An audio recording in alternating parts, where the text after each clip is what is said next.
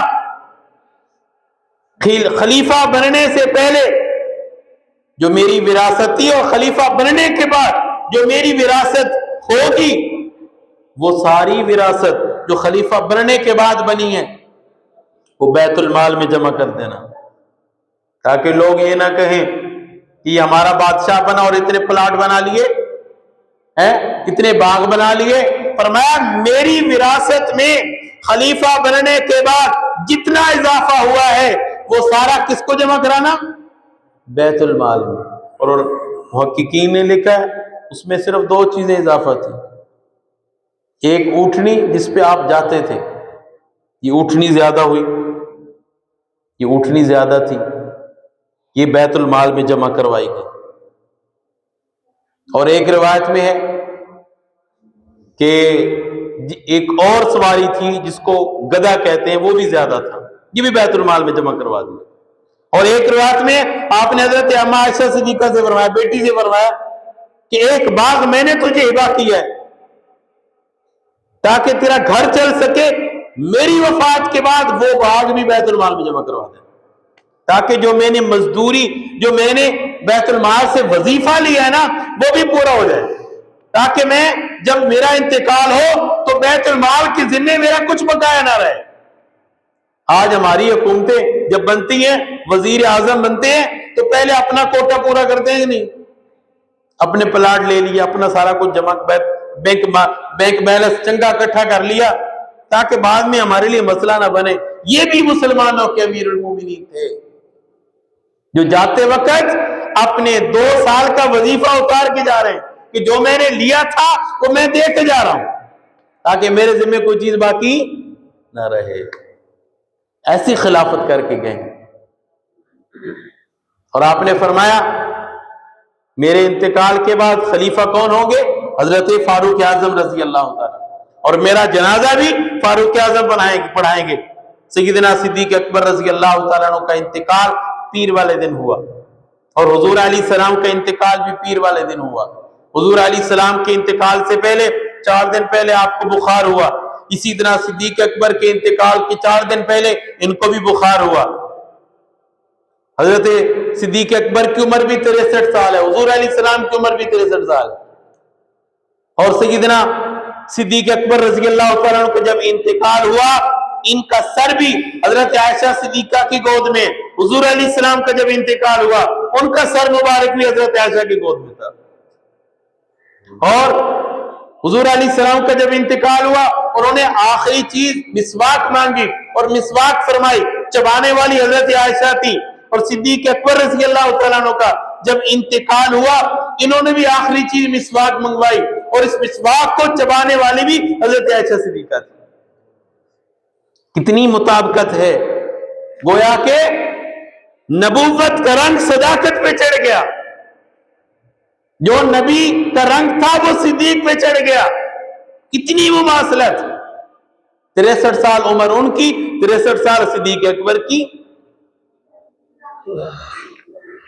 اور سیدنا صدیق اکبر رضی اللہ تعالیٰ عنہ کا جنازہ فاروق اعظم رضی اللہ تعالیٰ عنہ پڑھایا، اور آپ نے انتقال سے پہلے حضرت علی رضی اللہ تعالیٰ عنہ کو ایک وصیت فرمائی، جب میرا انتقال ہو جائے، غسل اور کفن ہو جائے، جنازہ پڑھا دیا جائے، پھر میری میت کو اٹھا کے روضہ اقدس صلی اللہ علیہ وسلم کے سامنے رکھ دینا، اگر اندر سے آنے کی اجازت مل جائے، دروازہ خود کھل جائے تو روضہ اقدس میں مجھے دفن کر دینا، وگرنہ جنت البقیع میں دفن کر دینا۔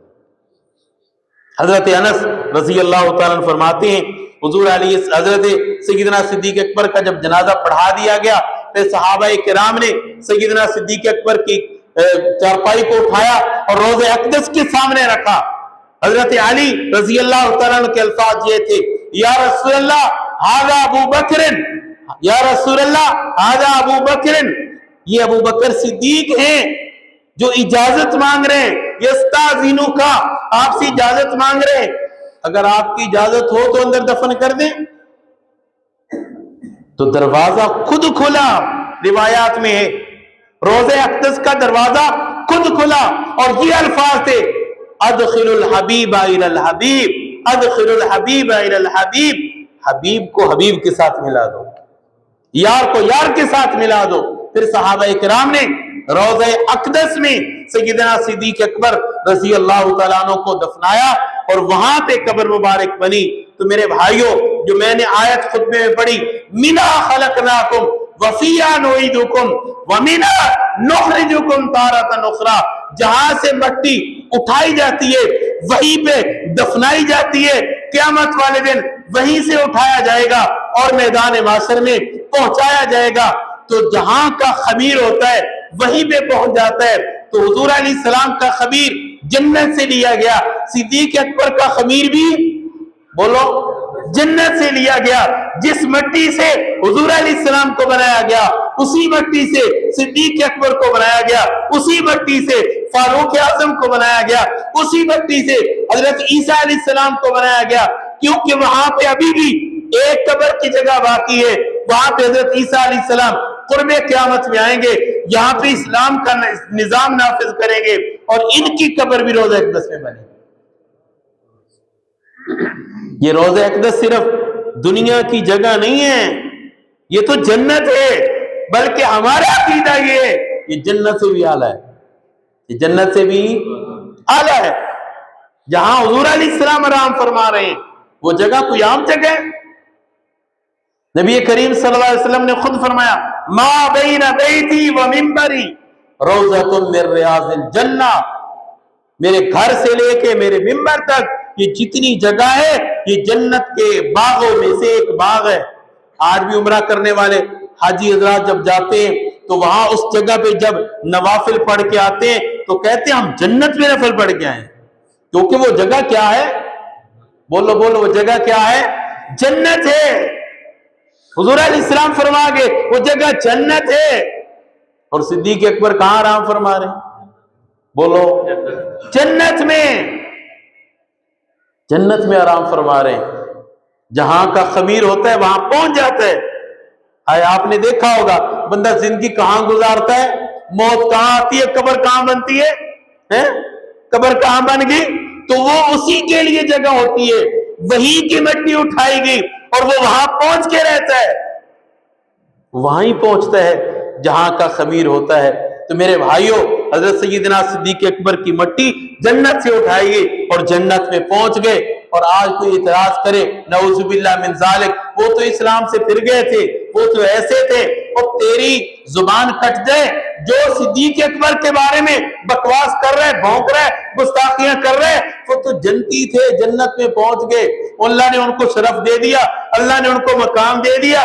جنت میں ہر کوئی تو نہیں جا سکتا، ہماری کوئی گارنٹی نہیں ہم جنت میں جائیں گے یا نہیں جائیں گے، قیامت کے دن فیصلے ہوں گے۔ اور صدیق اکبر وہ ہے، ادھر سے روح پرواز کی، ادھر سے جنت، ادھر سے سیدھا جنت میں، دنیا سے قدم رکھا آگے جنت، ادھر سے اٹھے جنت میں گئے۔ ان کی شان کے کیا کہنے۔ تو میرے بھائیوں، یہ ان کے تذکرہ ہوا، 4 جمعے 5 جمعے لگے، تو میرے بھائیوں ان کی وفات تھی 22 جمادی الثانی، اس حوالے سے ان کا تذکرہ کیا گیا، کیونکہ ہم مسلمان ہیں، ہمیں پہلے خلیفے کی زندگی کا پتہ ہونا چاہیے، ان کی سیرت کا، ان کی شان کا، ان کی منقبت کا ہمیں علم ہونا چاہیے، وہ ہمارے بڑے کیا تھے جن کے ہم نام لے میں، جن کے نام پہ ہم کٹ مرنے کے لیے تیار ہیں، ان کی زندگی کا ہمیں کچھ نہ کچھ پتہ ہونا چاہیے، اس لیے ان کی زندگی کے حالات بیان کیے جاتے ہیں۔ اللہ تبارک و تعالی ہم سب کو صحابہ کرام کے ساتھ سچی عقیدت عطا فرمائے۔